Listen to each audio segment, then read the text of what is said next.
Vamos a dar inicio al estudio de la quinta y última unidad de nuestro curso, Transformaciones Lineales. En esta unidad vamos a aprender el concepto de transformación lineal, que como veremos posteriormente se puede interpretar como una generalización del concepto de función. Estudiaremos también el concepto de núcleo de imagen de una transformación lineal, a partir de las cuales se caracteriza su comportamiento, y entenderemos también que toda transformación lineal se puede escribir como la multiplicación de una matriz por un vector.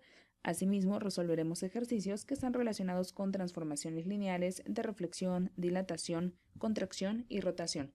Antes de que comencemos a dar el concepto formal de una transformación lineal, vamos a revisar ejemplos de transformaciones para que empecemos a generar una idea intuitiva de a qué nos referimos.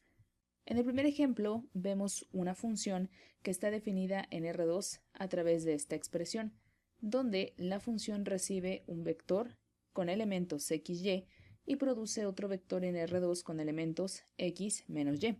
¿Qué está pasando geométricamente? Bueno, lo que sucede es que nosotros asignamos a este vector y lo que hace esta transformación es reflejarlo respecto a lo que es el eje x. Aquí lo observamos gráficamente. Tengo el vector x, y cuando yo lo asigno a mi transformación, lo que hace es cambiar el signo de y, de manera que lo refleja respecto a lo que va a ser el eje x. Observemos que esta es una transformación de R2 a R2, es decir, recibe un vector en R2 y produce otro vector también en R2. Veamos otro ejemplo. Para este caso se nos plantea el siguiente problema. Tenemos un fabricante que elabora 4 tipos de productos distintos, de los cuales cada uno requiere 3 tipos de materiales. Se van a identificar los 4 productos como P1, P2, P3 y P4, y a los materiales se les va a identificar como R1, R2 y R3. En la tablita que tenemos aquí se van observando el número de unidades de cada materia prima que se requiere para fabricar cada unidad de producto. Si se produce un cierto número de los 4 productos, la pregunta es cuántas unidades de cada material se van a requerir. Para poder resolver este problema, vamos a colocar los elementos clave que se nos están presentando en el problema. Primeramente tenemos la forma en la que se identifican los 4 productos. En base a ellos vamos a generar un vector al que vamos a llamar vector de producción y que lo vamos a denotar con P, cuyas componentes pues vendrían a ser producto 1, producto 2, producto 3 y producto 4. Asimismo, vamos a definir un segundo vector, donde ese vector va a estar compuesto por los materiales que se van a utilizar, es decir, va a ser un vector de materia prima, y cuyas componentes vendrían a ser entonces R1, R2 y R3. Así también vamos a generar una matriz que esté compuesta por las unidades que estamos observando aquí, que es pues la cantidad de material que se va ocupando por cada uno de los productos. Así que denotemos como A dicha matriz y sus componentes tendrían que ser 2, 1, 3, 4, 4, 2, 2, 1, 3, 3, 1 y 2. Ya tenemos identificados los elementos principales de nuestro problema. Pensemos, por ejemplo, en valores específicos para el vector de producción. Vamos a agarrar cualquier conjunto de valores, meramente esto es para que nosotros pues observemos cómo se estaría calculando las unidades de cada material. Por ejemplo, pensemos en que mi vector de producción tiene estos valores, digamos 10, 30, 20 y 50. Es decir, del producto 1 se van a generar 10 unidades, del producto 2 30, producto 3 20 y producto 4 van a ser 50 unidades. Si yo quiero averiguar, por ejemplo, cuántas unidades de R1 se van a requerir para construir a este conjunto de productos, pues lo podré hacer de la siguiente manera. R1 vendrá a ser igual al producto de P1 por 2, o lo que vendría a ser equivalente a tener 10 por 2. Y todo esto más el producto 2, que sería 30 unidades, multiplicadas por las que utiliza del material 1, es decir, en este caso por 1, más 20 por 3 y finalmente 50 por 4. Y hacemos operaciones. Obtengo entonces 20 más 30 más 60 más 200. Es decir, vamos a tener en este caso 260, que más 30 serían 290 y que más 20 serían 310 unidades. O sea que para lo que es la materia prima 1 o R1, lo que estaríamos utilizando son 310 unidades para producir esta cantidad de unidades por cada tipo de producto. Ahora, ¿qué pasaría, por ejemplo, para R2 y para R3? Bueno, es exactamente lo mismo, Nada más vamos cambiando por ahí el número de unidades que se ocupan para cada uno de los productos, de forma que R2 pues vendría a ser 10 que multiplica a 4 más 30 por 2 más 20 por 2 y finalmente 50 por 1. Hago operaciones y me queda 4 por 10 que será 40 más 60 más 40 más 50. Haciendo las operaciones obtengo 60 que más 40 son 100, más 40 más 50 serán 190 unidades de R2. Y finalmente pues vamos a calcular R3. Y para R3 tendríamos 10 que multiplica a 3 más 30 que multiplica a 3 más 20 que multiplica a 1 y 50 que multiplica a 2. Así que obtendríamos 30 más 90 más 20 más 100. O sea que esto vendría a ser 90 que más 100 serían 190, más 20 vendrían a ser 210, más 30 vendrían a ser 240 unidades para R3, suponiendo decíamos que pues las cantidades o las unidades de producto fuesen las que nosotros propusimos. Pero si ya lo queremos generalizar a cualquier cantidad, eso también se podría expresar de la siguiente manera. Si nosotros observamos, lo que hicimos fue un producto de vector por matriz. ¿Qué vector se estuvo multiplicando? En realidad lo que nosotros hicimos fue multiplicar a la matriz A por lo que es el vector de producción. Y ese vector de producción me dio el vector R, el vector de materia prima.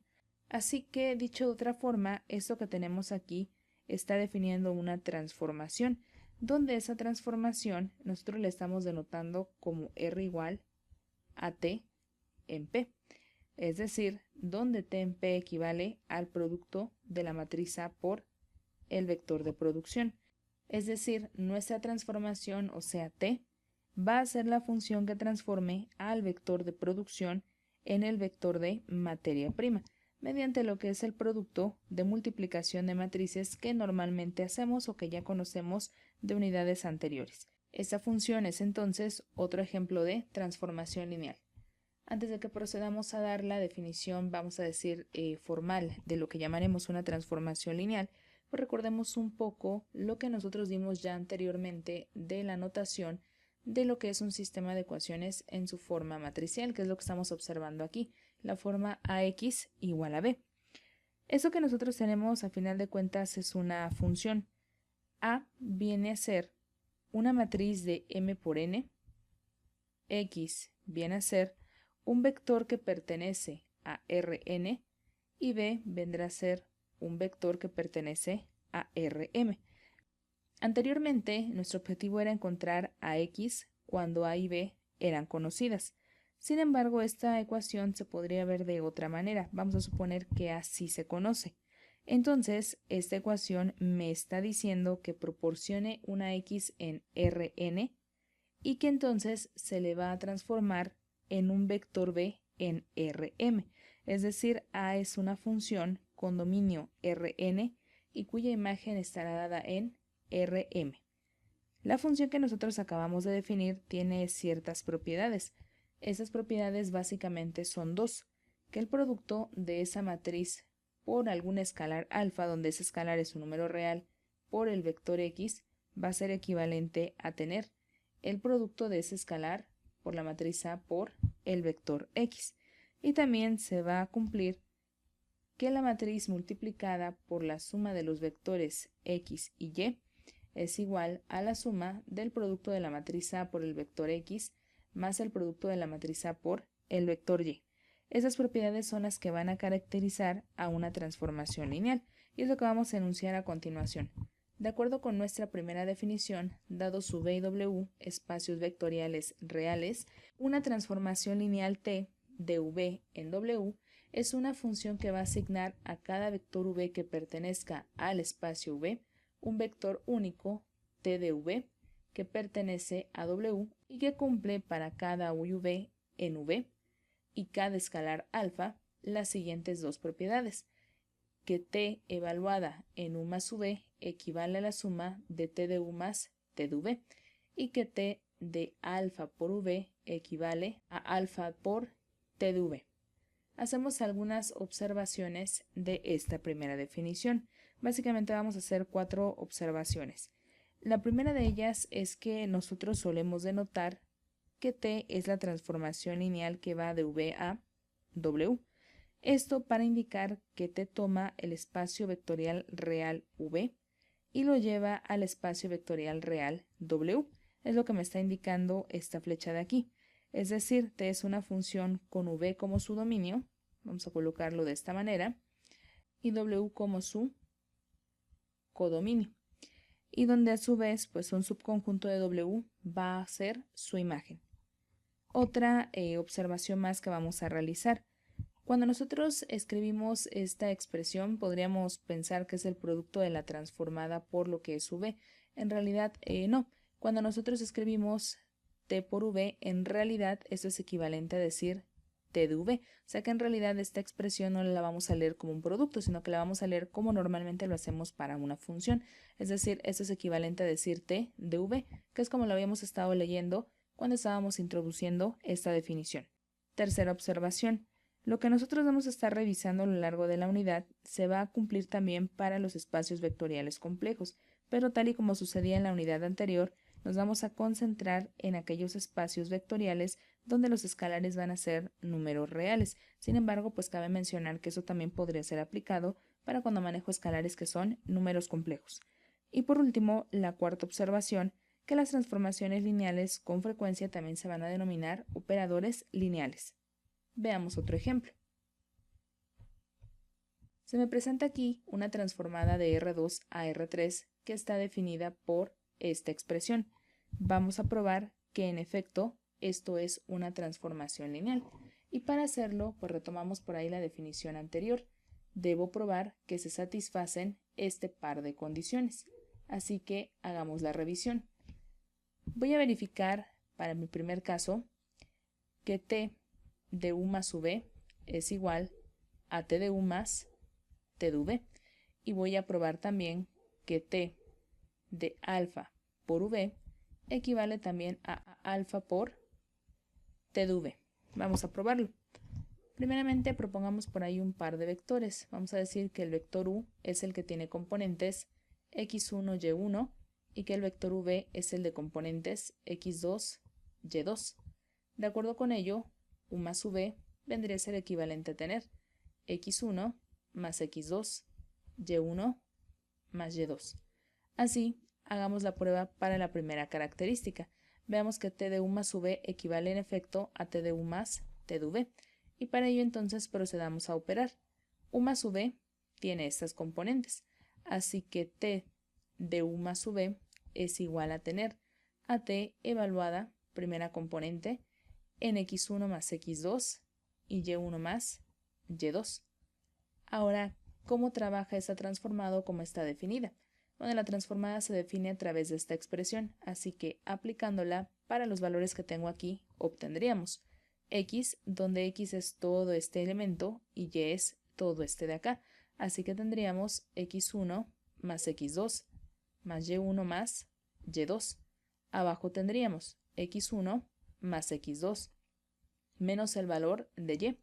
Pero si esto es y, pues menos por más se hace menos y obtengo menos y1 menos y2. Y finalmente 3 veces y.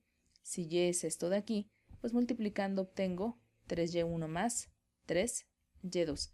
Acabo de probar o acabo de calcular cuánto es t de u más v. Ahora veamos que en efecto se puede reescribir como la suma de estas dos.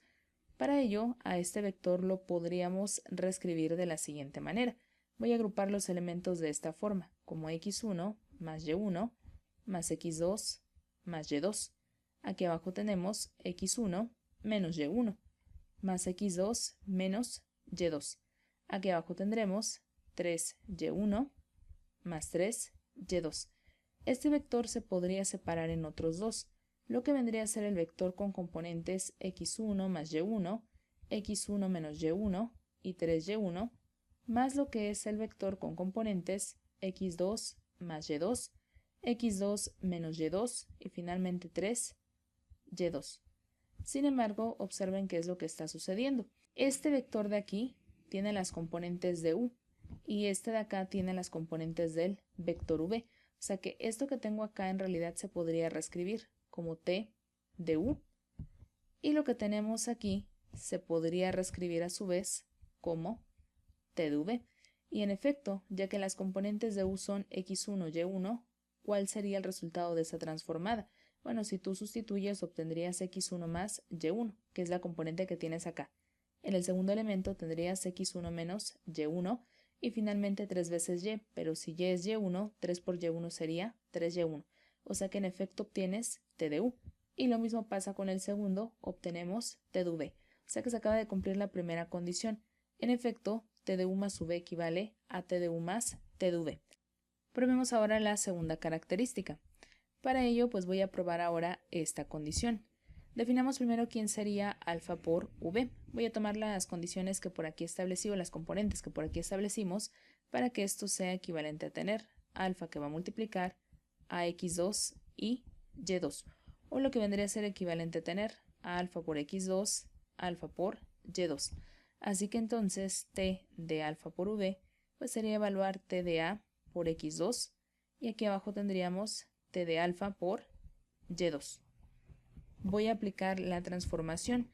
Esto vendría a ser equivalente a tener alfa por x2 más alfa por y2. Aquí abajo tendríamos alfa por x2 menos alfa por y2 y finalmente 3 veces alfa por y2. Pero observemos que alfa es un factor común, de hecho lo podríamos reescribir de esta manera, como alfa que multiplica a x2 más y2. Aquí abajo alfa que multiplica a x2 menos y2 y finalmente pues alfa que multiplica a 3y2.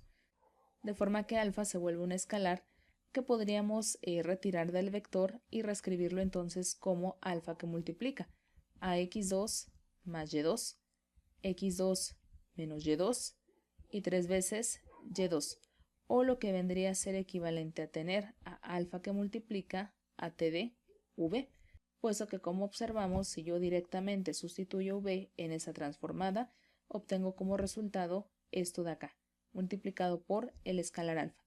En efecto, se cumplen las dos características y por lo tanto lo que tenemos es una transformación lineal. Veamos otro ejemplo. En el ejemplo 4, siendo v y w espacios vectoriales y siendo la transformada de v a w definida por t de v igual a 0 para toda v en el espacio vectorial v, lo que tenemos también es una transformación lineal y lo puedes averiguar probando las dos características que mencionamos, es decir, probando que t de u más v equivale a t de u más t de v y probando que t de alfa por u o por v equivale a alfa por t de u. Ahora observemos qué es lo que sucede aquí. Para t de v obtengo como resultado siempre a vector 0, o sea que por ejemplo tomados los vectores u y v, llamémoslos v1 y v2, cuando yo haga t de v más v2 voy a tener como resultado un 0. Y ese vector 0 se podría reescribir como la suma de vector 0 más vector 0, lo que a su vez se podría separar como t de v1 más t de v2. Y se cumple la condición, en efecto, cuando yo sustituya a v1 que voy a obtener como resultado según lo que me indica la transformada, un 0. Y cuando haga t de v2 que voy a obtener también un 0. O sea que la primera propiedad se cumple. ¿Qué pasa con la segunda característica? Bueno, si nosotros hacemos t de alfa por u, obtendré como resultado también un 0 según lo que me indica aquí la transformada. Pero esto también sería equivalente a tener a alfa por t de u, donde t de u equivale a 0 y 0 por alfa vendría a ser 0. O sea que en efecto el resultado es exactamente el mismo. La relación se cumple y ya que las dos propiedades se han cumplido, se han verificado, significa entonces que esto en efecto es una transformación lineal. Veamos otro ejemplo más. Tenemos ahora también la transformación identidad. CV un espacio vectorial y definida la transformación I de V a V por I de V igual a V para todo V en el espacio vectorial, voy a verificar que en efecto esto es una transformación lineal. Nuevamente mismas condiciones.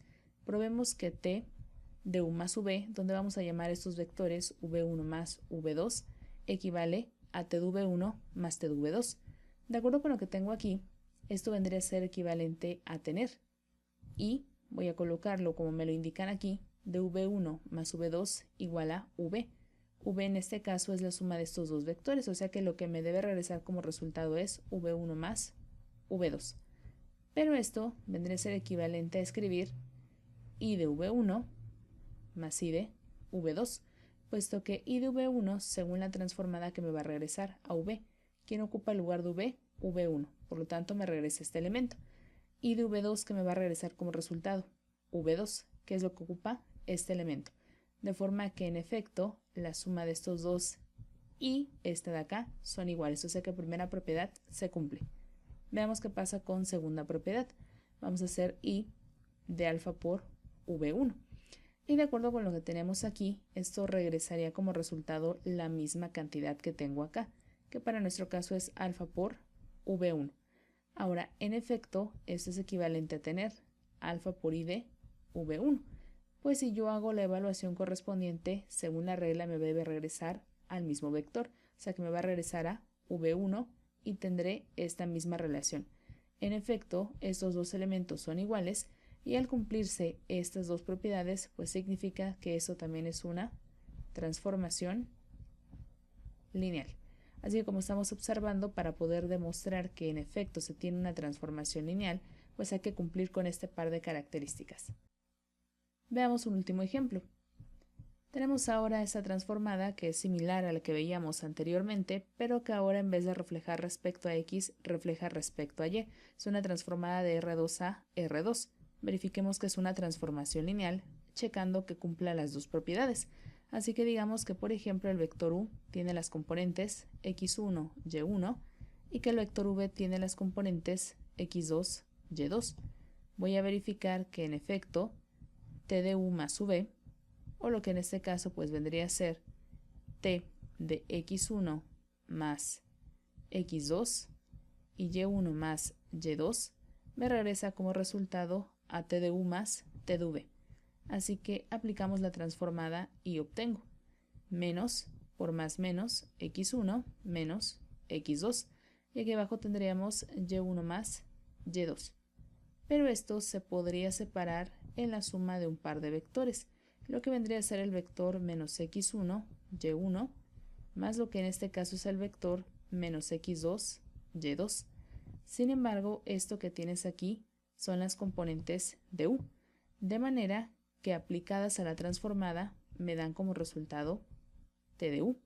Y estas de acá son las componentes de v, por lo tanto esto en realidad equivale a t de v. Se verifica la condición, en efecto, t de u más v equivale a t de u más t de v. Ahora probemos la segunda condición. Voy a demostrar que t de alfa por v equivale a alfa por t de v.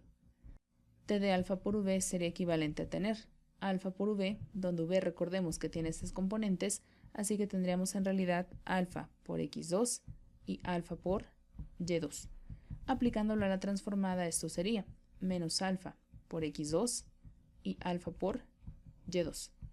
Factorizando, obtengo alfa que multiplica a menos x2 y aquí tenemos a y2. Pero observa que eso es lo que tú obtendrías al sustituir directamente a lo que es la componente de v. De hecho es lo que tienes aquí y que dijimos se denota como t de v. O sea que esto a su vez equivale a alfa por t de v. Se cumplen las dos características y en efecto esto que tenemos aquí también es una transformación lineal. Por este video es todo. En el siguiente continuaremos analizando algunos otros ejemplos de transformaciones lineales.